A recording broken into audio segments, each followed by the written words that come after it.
So I might be one of the only people in this community that actually believes this, but I wanted to do the best with this video to lay out all of the groundwork and all the points to tell you why I think that the Future Trunks Zamasu arc would have been a better film narrative than Dragon Ball Super Broly. So let's just jump right into it.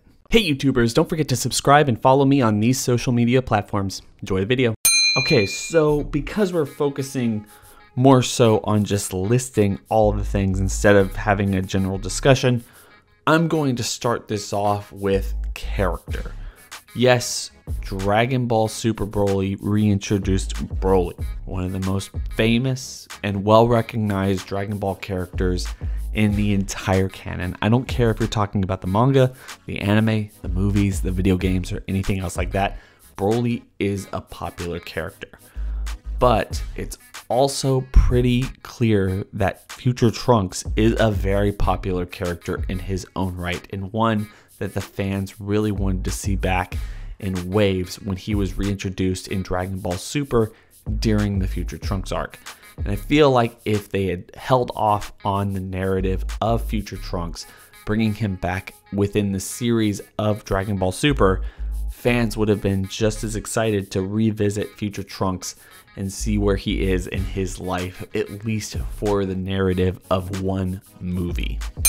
Consequence.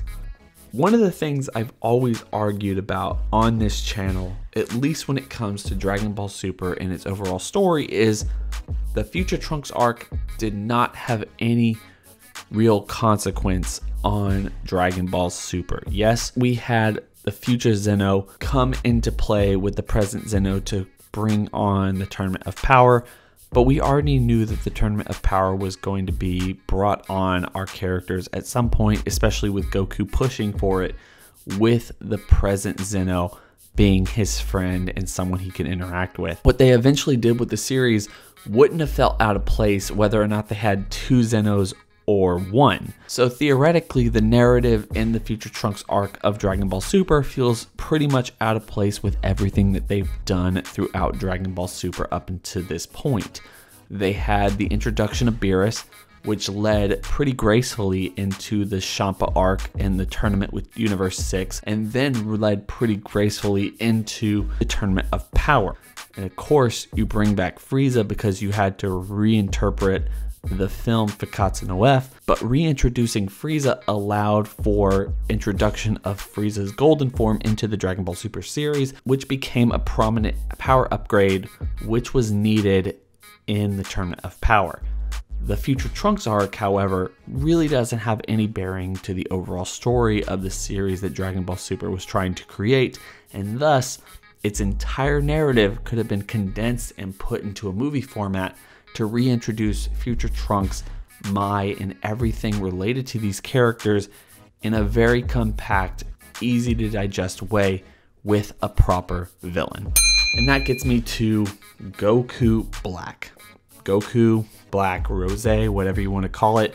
This would have been the perfect movie villain, something that I feel like a lot of fans would have gravitated towards, and it would have far less of a stigma towards it, because the only comparable antagonist in the entire series that even remotely comes close to this villain is Turles from the Tree of Might. And Turles does not have the baggage of Broly. Either the first film, the second, or the third film, he can stand on his own, and a villain that you can introduce and showcase the motivation for in a very quick way that doesn't need as much time as they took with the anime episode format that they decided to introduce this with. This character, along with Zamasu and the twist about their villainry and where they came from, could have been exercised in a movie that was just as long, if not just 10 minutes or so longer than Dragon Ball Super Broly, and it still could have been very effective. Because, let's face it, as much as everyone did enjoy the Future Trunks arc of Dragon Ball Super, it really dragged. I mean, you can't get away from the fact that they just kept going back and forth in time in order to draw out this arc. They obviously ran out of ideas halfway through, and they didn't know how to continue the story. This could have been condensed and allowed our characters to go forward in time once to help future Trunks defeat Zamasu, defeat Black, even if they merge, and it would have been satisfying. On that note, it would have been just as satisfying to have Goku and Vegeta once again fuse into Vegito and not have to break the rules of fusion yet again. As much as I do like the Future Trunks arc, and as much as anyone who's ever watched the Buu arc, the Future Trunks arc of Dragon Ball Super, or Fusion Reborn, the Dragon Ball Z movie, likes the fusions between Goku and Vegeta, you cannot escape the idea that the fusions are completely inconsistent from one iteration to another. And when they reintroduced the fusion concept in the Dragon Ball Super narrative, especially with the Potara earrings, it just completely broke it in general.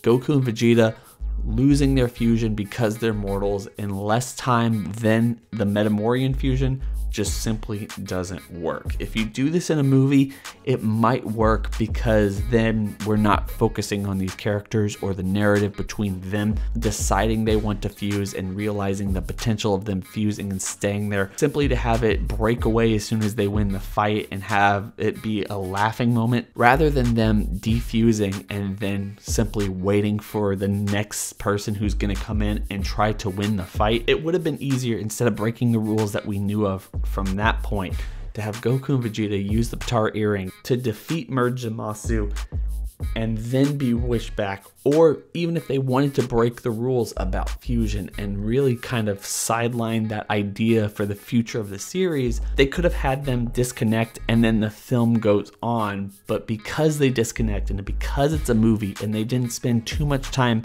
arguing, complaining, or figuring out how to do it, it would have allowed us as an audience to digest that material easily in a more comedic way and understand the way that the Potara earrings work better than if it was in the television series. If you ask me, the way they did it in the television series really undermined the concept of the Potara earring fusion and made me unwilling to see it in the future or even really care about it much or its impact in the series as a whole. I feel like it takes more away from the Buu arc than most fans care to admit, and I don't really want to see it ever introduced again because of the lack of consistency that they've established within this series. If they did it in a movie, it would have been completely fine and we could have still relied on the Metamorian fusion sometime down the line if we had any real stakes for the future. Look, I'm not trying to say here that Dragon Ball Super Broly was a bad film. In fact,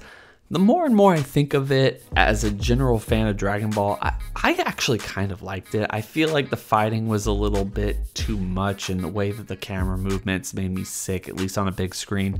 So once I see it on home video, I think I'll appreciate it a little bit more. But when it comes to Dragon Ball and the stories that they want to tell, I feel like the Future Trunks arc, Goku Black, Zamasu, and everything that they did with that arc in Dragon Ball Super would have made for a better movie than Dragon Ball Super Broly if they had just let it continue. At the end of the day, Broly is a character that Dragon Ball Super tried to introduce with Kale in the Tournament of Power, and as good as the movie was ever going to be, it was never going to address that elephant in the room. This film could not get under the heels of Toei and what they wanted to do with the Dragon Ball franchise. And even though Toriyama might have had an idea or someone convinced him to do Broly at some point in a movie format other than just a general adaptation into the anime or manga at some point, just write the script for it, Toei already crossed that bridge with the introduction of Kale and her transformation in the Tournament of Power, and I feel it takes away a lot from Broly, even though a lot of the fans would like to say that Broly's transformation is different from Kale's in one way or another. I feel like saving Goku Black, saving evil Goku, one of the things that fans have been wanting for a very long time in a movie format, reintroducing Future Trunks, reintroducing Future Mai, Future Bulma, and giving us this conflict, allowing it to be streamlined so Goku and Vegeta don't have to continually go back and forth between the future and the present, trying to learn different techniques and just simply fighting Future Zamasu and Goku Black, Rose in a brand new transformation in a beautiful format on the big screen. Fans would have gravitated towards it. I think fans would have been very psyched to see that movie other than just a recreation of the first Broly movie from the Dragon Ball Z days. Maybe that's just me. Maybe you agree one way or the other, but I want to hear everyone's thoughts and opinions in the comment section below.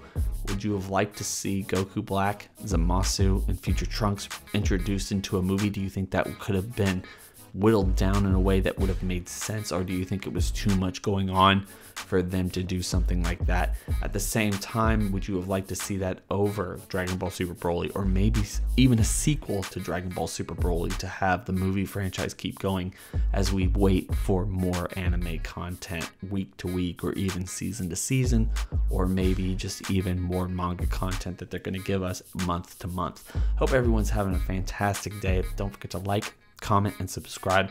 Hit that bell over by the subscriber button to notify you every single time I upload. Hit that link and go subscribe to me on Twitter so you can talk to me about Dragon Ball or the horror movie franchises that I cover on Real Talk, or television shows, box office stuff, or anything else that I cover over on there. And just simply talking to me. So much easier to talk to me on Twitter than it is on YouTube. Trust me, it's really hard. If I comment and you comment, it doesn't always tell us, and I don't really know when everyone's commenting or replying to the comments that I leave them on here, so it gets a little confusing. I hope everyone, like I keep saying, is having a fantastic day. It's been real.